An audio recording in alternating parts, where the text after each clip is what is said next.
نبی کریم صلی اللہ تعالیٰ علیہ وسلم نے فرمایا اور رمضان کے روزے رکھنا۔ اس نے کہا اور تو کوئی روزہ مجھ پر نہیں؟ آپ صلی اللہ علیہ وسلم نے فرمایا نہیں، مگر تم نفل روزے رکھے تو اور بات ہے۔ طلحہ نے کہا کہ اور نبی کریم صلی اللہ علیہ وسلم نے اس سے زکوٰۃ کا بیان کیا۔ وہ کہنے لگا کہ بس اور کوئی صدقہ مجھ پر نہیں ہے؟ آپ صلی اللہ علیہ وسلم نے فرمایا نہیں، مگر یہ کہ تو نفل صدقہ دے اور وہ بات ہے۔ راوی نے کہا پھر وہ شخص پیٹھ موڑ کر چلا گیا، اس طرح کہتا جاتا تھا قسم اللہ کی کہ میں نہ اس سے بڑھاؤں گا نہ گھٹاؤں گا۔ نبی کریم صلی اللہ علیہ وسلم نے فرمایا اگر یہ سچا ہے تو اپنی مراد کو پہنچ گیا۔ نبی کریم صلی اللہ علیہ وسلم نے فرمایا جو کوئی ایمان اور احتساب کے ساتھ اپنی زندگی کا جائزہ لیتے ہوئے کسی مسلمان کے جنازے کے ساتھ جائے اور نماز اور دفن سے فارغ ہونے تک اس کے ساتھ رہے تو وہ 2 قرات ثواب لے کر لوٹے گا۔ ہر قرات اتنا بڑا ہوگا جیسے احد کا پہاڑ، اور جو شخص جنازے پر نماز پڑھ کر دفن سے پہلے لوٹ جائے تو وہ 1 قرات ثواب لے کر لوٹے گا۔ روح کے ساتھ اس حدیث کو عثمان معظم نے بھی روایت کیا ہے۔ کہا ہم سے اوف نے بیان کیا، انہوں نے محمد بن سیرین سے سنا، انہوں نے ابو ہریرہ رضی اللہ تعالیٰ عنہ سے، انہوں نے نبی کریم صلی اللہ علیہ وسلم سے اگلی روایت کی طرح۔ اور ابراہیم تیمی وائز نے کہا میں نے اپنے گفتار اور کردار کو جب ملایا تو مجھ کو ڈر ہوا کہ کہیں میں شریعت کے جھٹلانے والے کافروں میں سے نہ ہو جاؤں۔ اور ابن ابی ملیکہ نے کہا کہ میں نبی اکرم صلی اللہ تعالیٰ علیہ وسلم کے 30 صحابہ سے ملا، ان میں سے ہر ایک کو اپنے اوپر نفاق کا ڈر لگا ہوا تھا، ان میں کوئی اس طرح نہیں کہتا تھا کہ میرا ایمان جبرائیل اور میکائیل کے ایمان جیسا ہے۔ اور حسن بصری سے نقل ہوئی ہے نفاق سے وہی ڈرتا ہے جو ایماندار ہوتا ہے، اور اس سے نڈر وہی ہوتا ہے جو منافق ہے۔ اس سلسلے میں آپس کی لڑائی اور گناہوں پر اڑے رہنے اور توبہ نہ کرنے سے بھی ڈرایا گیا، کیونکہ اللہ پاک نے سورہ آل عمران میں فرمایا اور اپنے برے کاموں پر جان بوجھ کر وہ اڑا نہیں کرتے۔ نبی کریم صلی اللہ علیہ وسلم نے فرمایا کہ مسلمان کو گالی دینے سے آدمی فاسق ہو جاتا ہے اور مسلمان سے لڑنا کفر ہے۔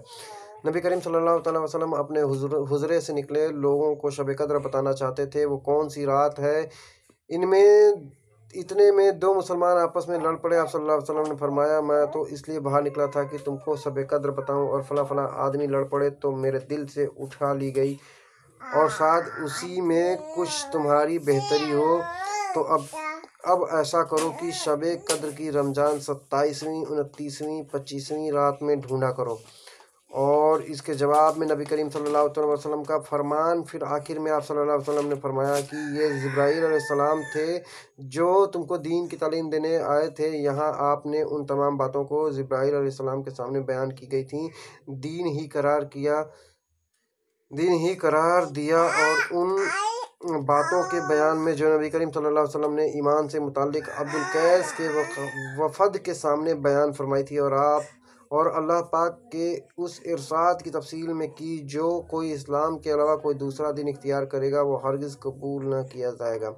ایک دن نبی کریم صلی اللہ علیہ وسلم نے لوگوں میں تشریف فرما رہے تھے کہ آپ کے پاس ایک شخص آیا اور پوچھنے لگا کہ ایمان کسے کہتے ہیں؟ آپ صلی اللہ علیہ وسلم نے فرمایا کہ ایمان یہ ہے کہ تم اللہ پاک کے وجود اور اس کی یکتائی پر ایمان لاؤ، اور اس کے فرشتوں کے وجود پر، اور اللہ کی ملاقات کے حق ہونے پر، اور اس کے رسولوں کے حق پر ہونے پر، اور اب مرنے کے بعد دوبارہ اٹھنے پر ایمان لاؤ۔ پھر اس نے پوچھا کہ اسلام کیا ہے؟ آپ صلی اللہ علیہ وسلم نے پھر جواب دیا کہ اسلام یہ ہے کہ تم خالص اللہ کی عبادت کرو اور اس کے ساتھ کسی کو شریک نہ بناؤ، اور نماز قائم کرو، اور زکوٰۃ فرض ادا کرو، اور رمضان کے روزے رکھو۔ پھر اس نے احسان کے متعلق پوچھا۔ آپ صلی اللہ علیہ وسلم نے فرمایا احسان یہ ہے کہ تم اللہ کی عبادت اس طرح کرو مانو تم اسے دیکھ رہے ہو، اگر یہ درجہ نہ حاصل ہو تو پھر یہ تو سمجھو کہ وہ تم کو دیکھ رہا ہے۔ پھر اس نے پوچھا کہ قیامت کب آئے گی؟ آپ صلی اللہ علیہ وسلم نے فرمایا کہ